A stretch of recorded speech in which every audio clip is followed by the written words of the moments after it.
I'm too nostalgic, I'll admit it. We graduated 4 months ago. What can you possibly be nostalgic for? I'm nostalgic for conversations I had yesterday. I've begun reminiscing events before they even occur. I'm reminiscing this right now. I can't go to the bar because I've already looked back in it in my memory, and I didn't have a good time.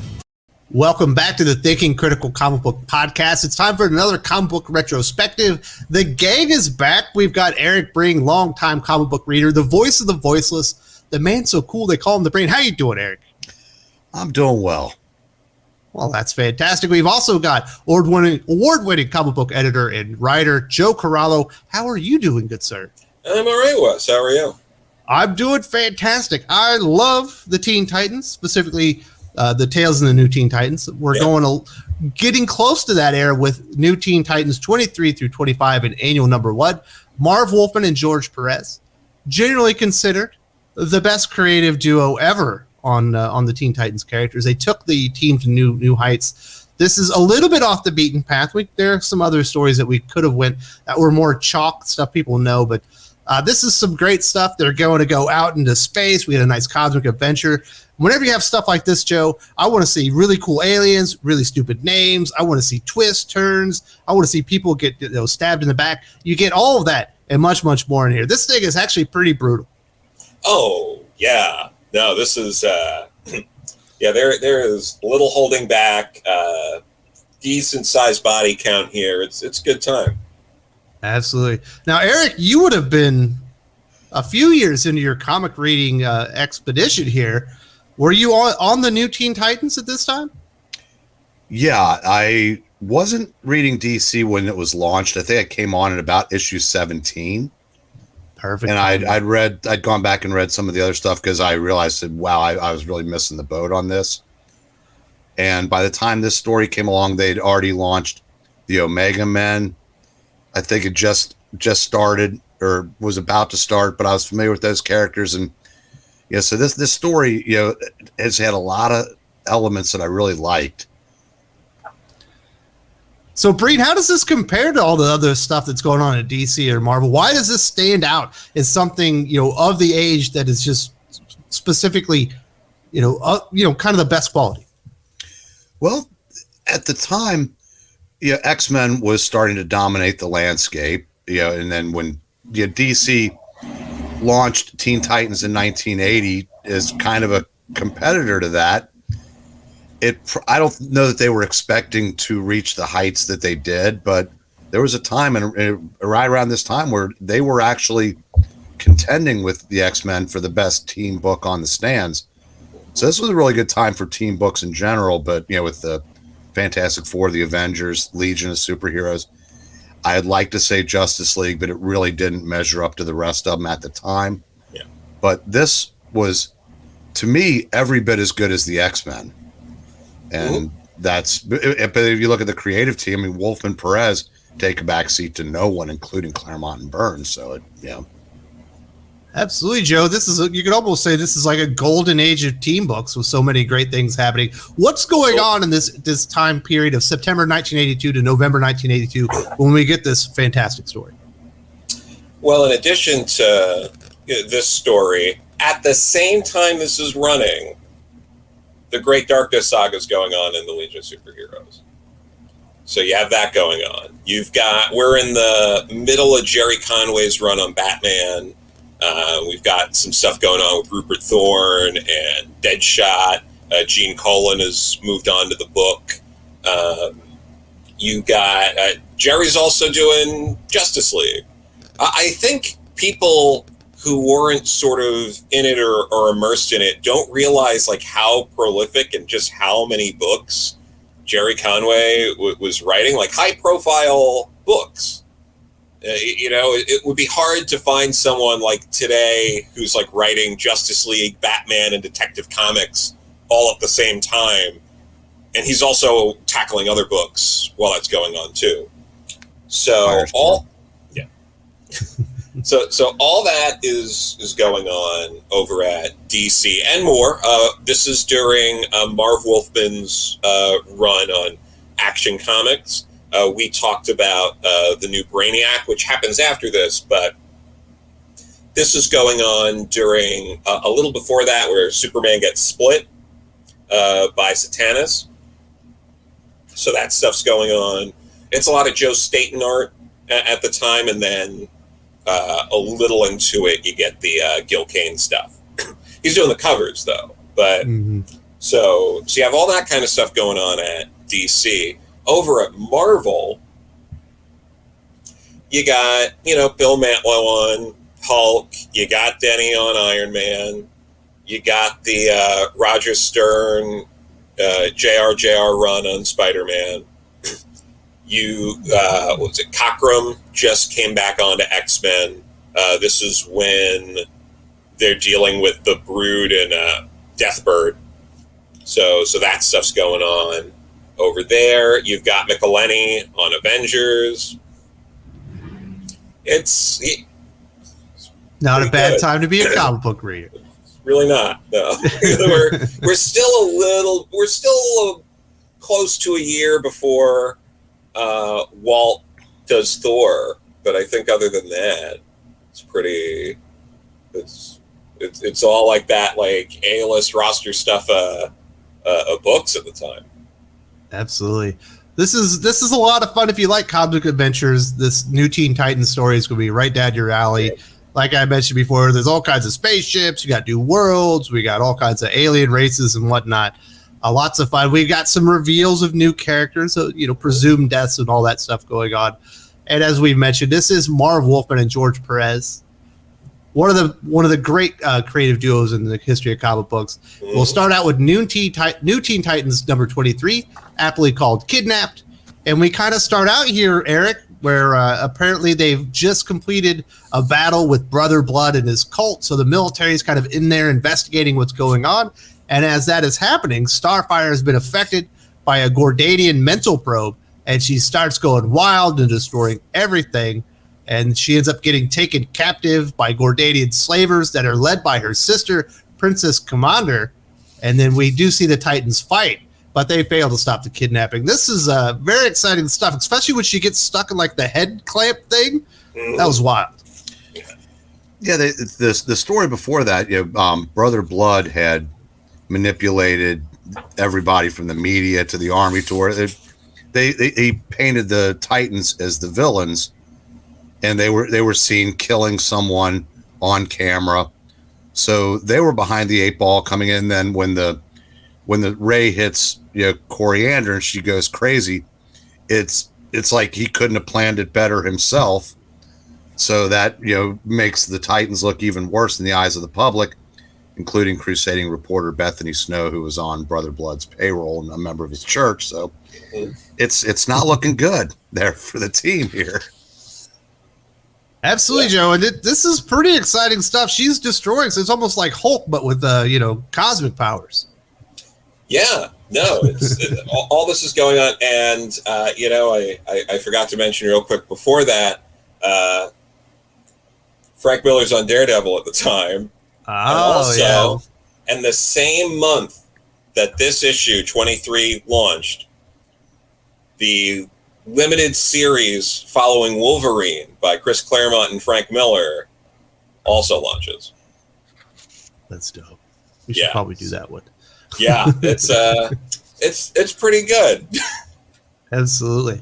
So this is pretty exciting stuff. We're getting into the cosmic aspects. And, they do fail, unfortunately, Joe. And after the battle, Aqualad ends up helping the Titans restore 2 Gordanian ships that were stuck on Earth. They're going to go up there and they're going to kind of intercept Princess Commander's ship to rescue Corey. This does not go well. They lose pretty emphatically. In fact, 2 robotic drones end up attacking and hurling the Titans into space to their certain doom. But Superman is aboard the Justice League satellite, uses a tractor beam, and saves them. And he finds out what's going on. But it turns out Superman will not be able to help them out on their rescue mission because at the time, his powers have been diminished because of, I think what you're talking about was Zatanna. Yes, that's going on, which is it's nice, tight continuity. It helps that Marv was writing that book and easily put that in. Some of you more studious comic readers may have recognize the name Adrian Chase. He's the vigilante. He doesn't become the vigilante till later, but that character is the DA here. This is his first appearance in DC Comics. So if you were like, Adrian Chase, that sounds familiar, that's why. So essentially, we've set up our big adventure here going into space. They got to go save Corey, Eric Breen. We get into New Teen Titans 24, Citadel Strike. And Superman acquires the Titans' safe passage aboard a ship with the Omega Men, who are freedom fighters from the vegan system. And we see that Princess Commander has taken Corey back to the Citadel homeworld. And as she's going, she decides to take on the name Blackfire, almost as a spurn to Starfire naming herself that on Earth. Once they get to the Citadel homeworld, Blackfire turns Starfire over Lord Damon, and then she learns Citadel plans to kidnap Exal, the Vegan's living goddess. We got the first appearance of Blackfire, Bree. Yeah, we can't gloss over the fact that the Omega Men did bear more than a passing resemblance to a certain super team at Marvel that began with the third to last letter in the alphabet. Primus and Callista are kind of Scott and Jean, and Tigor bears a little resemblance to Wolverine. The rest of you have to stretch to do some of the other ones, but as readers of the Omega Men will realize, I said Tigor was absolutely they wanted him to be like a Wolverine type character. Yeah. But this team had a lot more going for, mainly a member actively plotting against them, as she does in this very storyline. But we've got I said Commander, basically wants to kill her sister, and and I said the Zal character that is always referenced by Coriander, we find out who that is coming up soon. So we're love the guy that sounds like a big giant Yoda almost with his speech patterns. But I said this we're starting to get somewhere with this story. Absolutely. So as Breen was just alluding to there, Joe, we get the Citadel starts attacking Okara, and we have Orin of the Omega Men decides to call on his deceased mother, Zal, for guidance. And we get her appearance there. We start seeing that character. She's obviously very powerful. She wants her son to avenge her, and we will get the details on why she needs to be avenged later. So the Titans and Omega Men move in to defend the planet Okara. And as they're doing this big battle, and this thing is action-packed. The entire 4-issue story arc is just wall-to-wall action. We've got Beast Boy, who I think might just be Changeling at the time, disguises himself as a Gordanian alien to smuggle Robin and Cyborg into the mothership as a rescue mission to get to Starfire at this time. Yeah, so that's all going well until Changeling messes it up and talks about this prison planet that they're like, oh, no, that's not, we don't use that anymore, buddy. So jigs up. But all this stuff leading up here, these past 2 issues, part of what makes this book stand out and part of what makes this, comparable, and I think for the most part, toe-to-toe with Claremont's X-Men, as long as Marv and George are both on the book, you look at how they just weave all the plots together, introducing these characters, like Adrian Chase, like taking part of the previous story, having it, sort of bleed into this next arc, just having little things, like Aqualad shows up in the previous issue, and just a lot of that kind of stuff to build it up. You see Superman, you see them meeting up with the Omega Men, like they're able to create a really rich, lived-in universe that really helps with the story, on top of just the amount of gratuitous detail that George puts into things. Like you look at page 8 in issue 24 with the Citadel world, where you have the planet, and then there's, it's got to be a dozen or so different little citadels on different asteroids, and they're all drawn a little differently. Like now, you'd probably have someone like, make like a 3D model or two, and then turn them, maybe put one on the bottom. Yeah, and you just do that. But this is all drawn by hand. Same thing with like the rain and like the snow effects. There's a lot of spaceships throughout all of this, and they're setting up Demonia in issue 24 to be like, I don't know if we can trust Demonia on that side. But then you also have, there's the Exile, the Scion guy who's like an expat on Blackfire's side.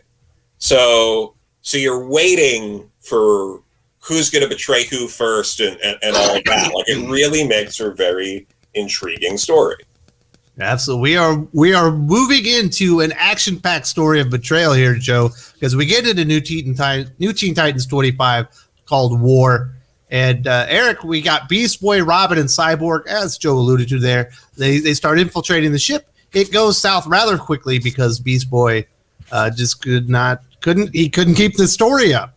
And we've also got Raven. She's starting to healing the wounded in battle. She's like her own personal triage center, but she's almost overcome by her evil Trigon side of her personality. She has to overcome that. And then we do get Demonia of the Omega Men decides to betray her companions to Lord Damon and kind of switch over to the other side. So we've got all these things that have the seeds have been planted and everything's kind of coming forward and really getting executed here at Breen. Yeah, that's the character of Demonia. Like I said, if you went on to read the Omega Men, that is who that character is. She's always trying to position herself to be on the winning side, even if that means changing loyalties in the middle of a battle, as we see coming up, and something that I've always wanted to see in comics, but we'll get to that when we get to it. But again, like I said, like to Joe's point, things that have been put in place from issue 1, like I said, if you had just come on to the book with this story, you're going, who is this Trigon? But if you've read up to this point, it's like, when someone said, this Zal is the greatest threat you'll ever face, and Raven's like, you haven't met my dad. So it's just, and Wolfman is just so expert at just, like I said, it's like, you don't have to have read the stuff before. It helps, but I mean, you just can just fully immerse yourself in what the story he's telling. And there's so many moving parts at this point. Like I said, when Gar is trying to bluff his way through that, I believe he has to be saved by Vic, and there's just it's just because by this point Vic's already lost his legs. We forgot to mention that part. He gets his legs blown off at the beginning, but he got him back. That happened to him a lot. That's it's that like Worf syndrome from Next Gen, where it's he can take it. So R2D2. Yeah, it's a he's got to get destroyed. Very Empire Strikes Back there for a minute, where they're like holding him and the legs. There's been a lot of crazy stuff here, and it's about to get crazier, Joe, because we have Blackfire presenting to Lord Damon a captive Zal. So they've captured the mother, this powerful being that's essentially pure energy, is what we're about to find out. And at the same time, the Titans launch their rescue attempt for Starfire, and we end up getting this great standoff where Cyborg essentially has Lord Damon, with a weapon to his head. He lets him know, or lets Blackfire know if he's going to kill him if he doesn't surrender. And Blackfire is apparently the boss of bosses. She's like, screw that. I'm going to kill him myself to let you know you got no cards to hold here. And then she proclaims herself the ruler of the Citadel. So we get a couple of double turns here, Corallo. And I think we learned just how devious Blackfire really, really is. Oh yeah, no, it's great. She's such a fantastic villain here, and part of the staying power of Wolfman and Perez on this book is just the sheer amount, because they're only just finished 2 years, barely started their third year. This is like the first issue in their third year on this book. And they've already introduced all these new villains and interesting villains and did spins on previous villains like Dr. Light. But I mean, you have Deathstroke the Terminator, Trigun, Brother Blood, and Blackfire, all like new interesting villains in very Claremont-esque. Barely starting your third year. Like, that's insane. You don't see that anymore. You don't read books and go like, wow, it's just hit after hit after hit with these guys. Absolutely. And this is all leading up to this, this final conflict. And we get a super-sized Teen Titans annual #1 called Final Conflict Breed. And, what do they say? That the shit hits the fan here as Starfire is absolutely beside herself, attacks Blackfire, and they start this enormous battle between the Titans and the aliens, and everything's kind of going to hell. And then we got Lord Damon's Scion advisor takes control of the Citadel forces, and he says Starfire and Blackfire are going to be in a duel to the death to decide who the new ruler of Tamaran is. But there's a twist, Breen.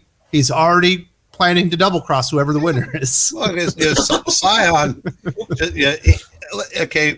spoiler, he doesn't care about any of them. So the whole setup is while they're fighting to the death. One of them will be taken off the board, and I'll take care of the other one. And he's planning explosions to blow the whole place up.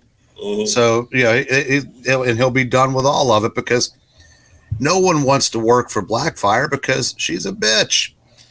Even the Scions don't want to deal with her. So that's the setup. Disintegrate their leader as soon as she had the opportunity. Oh, they didn't care about that. It's every man for himself. It does. After a great opening battle, where you realize that Corey's done playing nice. She fully intends to kill her sister, and that's something. Oh, the look on her face by George Perez is fantastic. She looks completely unhinged. Yeah, because Commander just knows that no matter how far she pushes her sister, her true goodness will prevent her from taking that final step. And she realizes she's miscalculated because even she says in a inner monologue, she fully intends to kill me. Yeah. And they said so. When that battle gets broken up, and they basically said like the old schoolyard, take it outside. And well, so at this point, Bree, it almost looks like she can't kill her. It looks like Blackfire is much more powerful. We're about to find that that's not the case. Maybe she's been holding back, but she has been beaten around quite a bit to this point. Well, she's got more maybe power as far as like what she can do with rays and bolts and beams or whatever. But Coriander is the better fighter, and Commander even says that to her. Such as I've neglected my physical training. In while I've been honing these other skills, and in a brawl that could come back to get her. And so that's when they set up the fight on the planet. They're not allowed to use their powers, so it's just a physical fight, which should give Coriander the advantage going into it. But before we get there, Joe, we finally get this backstory because we're on the Omega Men ship. We got Wonder Girl, Kid Flash, and Raven, and they learn Zal was once the greatest warrior of the vegan system. She once repelled an entire Scion invasion and was eventually named High Priestess and Ruler. And then the Scion returned, killing Zal, and they were apparently experimenting on her corpse, and they accidentally turned her into pure energy and brought her back as this powerful battle goddess. But she wasn't quite the same after defeating the Scions. She actually turned her power on her own people and destroyed 3 of the 25 vegan worlds before she was captured. So Zal is absolutely the real deal here, Joe. And you don't know what she's going to do. Yeah, you don't know what she's going to do. We find out after the sort of climax of this battle with Blackfire and Starfire, and you get some really just cool visuals. I think we get page 13, this big splash. There's at least a dozen ships. And George draws them all, and a bunch of them are there's so many different kinds of ships. The stars, different planets in the background. There's so much care that you know goes what's the into best part about this is it was released as the same month as New Teen Titans 25, so you didn't have to wait for the annual. You got the payoff to your event like the next week. Absolutely, and yeah, you see just all this just amazing stuff. Just the way he handles it, like when we see Zol's death of her physical form on page 15, it's this just like mostly red panel, mostly empty with, you just see her bloody hand and like thigh. It's like, it's so good. Like George really knows how, like what striking images to create to push the emotion that, the reader should be feeling through it. Absolutely. There's a couple of panels where you're not really seeing things like in a timely manner. You're just getting kind of an overall feeling of everything that's going on. So he kind of removes the panels and you see her there with some other images around her that is really, really well done. Oh, yeah. Yeah. So this is, there's a reason these guys are an amazing creative pair. So we get to the end here, Bree. We've been waiting for this. We finally get this big conflict on Tamaran. The sisters are going to battle to the death. And they're going at it. They're flying all over the planet. They're either destroying each other, destroying everything. And it does appear that Blackfire meets her demise at the hands of her sister after a pretty action-packed goal. Like, it must be like 16 pages of this fight. Oh. At least. They're just going at it. But it sets off this chain reaction, as you mentioned earlier, Braid, of explosions that start destroying the vegan system as the Cyanid plan. At that point, the Titans and the Omega Men have reunited on the Citadel. Zol frees herself and starts saving Vega by detonating the explosives kind of harmlessly. And we start getting to the end of the story here, Braid. But this is like, whew. Okay. You wanted a payoff, you got a payoff.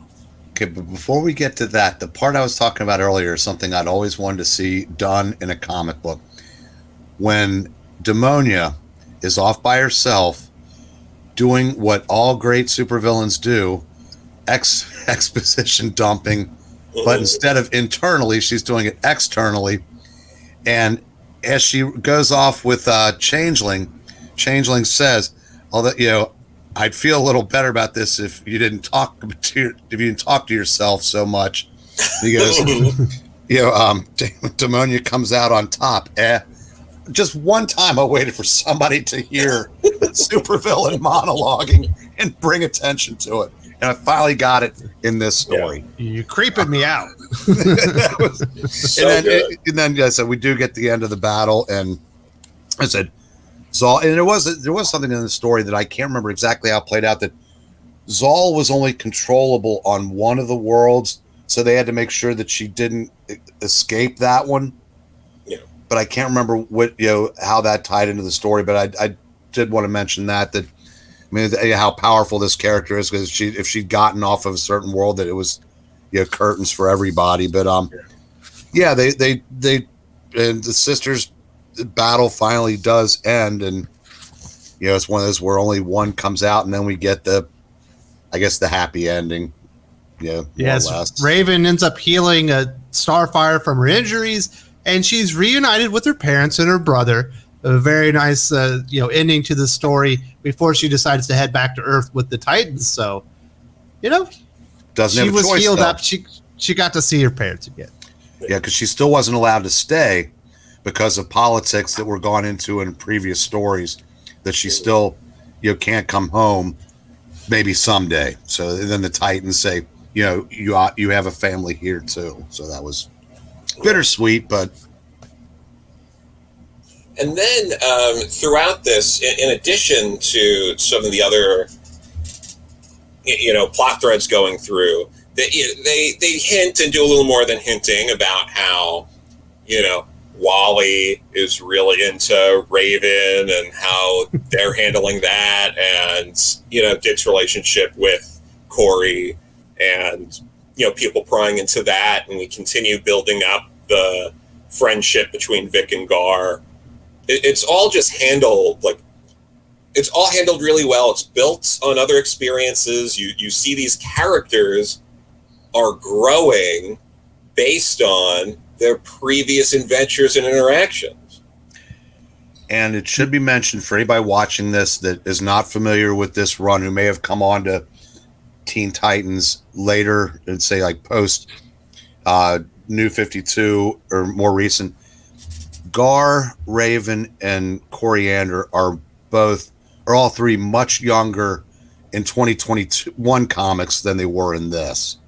So is it, ooh, Wally was in love with a 13-year-old? No, they were older in this iteration. That's just, want to point that out in case anybody starts getting that. You get that if you read the Judas Contract.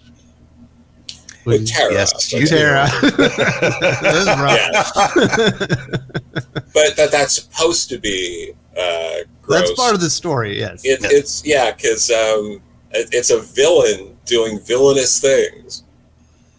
Yeah, so that was a little different. We definitely got to do something with Deathstroke or something like that. But, for sure, yeah. This is fantastic. If you like big action scenes in space, lots of spaceships, people using lots of powers, double crosses, everything. This is absolutely right down your alley. Fantastic stuff here, Joe, and you can see why this is essentially the #1 comic really at DC Comics at the time. Is it battling with Legion? Oh yeah, no, Teen Titans and Legion were like neck and neck, and it was usually Teen Titans that was the #1, but Legion was huge at the time as well, especially with the Great Darkness saga going on, and then from there they would just continue building the popularity of the Legion right through Crisis, where that would be one of the books that it ended up being more of a detriment than not, but Yep. So can't recommend this kind of stuff high enough. You get Marv, Wolfman, and George Perez together doing a fantastic story. They have some classics that everyone knows, but this is definitely something that I think everyone will enjoy.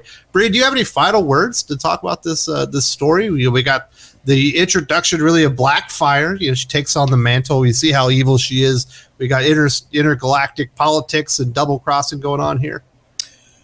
All I'll say is, if you haven't read the Wolfman Perez Teen Titans from the beginning up through at least the Judas Contract, to quote you, Wes, what are you waiting for?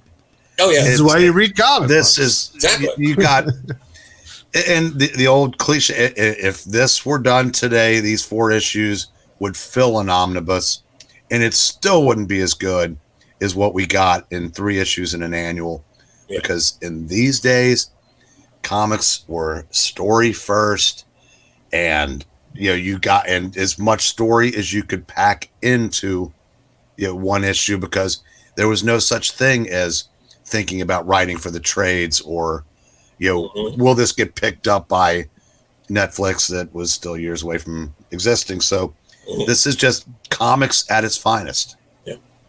Absolutely, yeah. So I know, Joe, you were excited to talk about this one. This is you've been waiting to talk about the Teen Titans. Yeah, I'm glad we got to another one of these team books. Yeah, no, it's fantastic, and part of when you're thinking about it, the fact that this run through the Judas Contract and all that is so good that this story doesn't get the kind of love because it's overshadowed by things like the Judas Contract. It's like that's a testament to just how great this entire run is.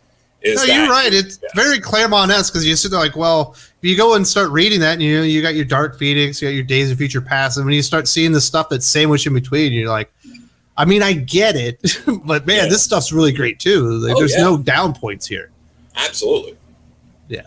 So this is absolutely fantastic. Really appreciate this. I think, are we doing Death of Captain Marvel next? I think so, right? I think that's what we're doing next. So that should be a lot of fun, and had a lot of fun with this one. And we can't wait to do more of these. I really appreciate both of you guys coming on here and talking about another comic book retrospect. Anytime.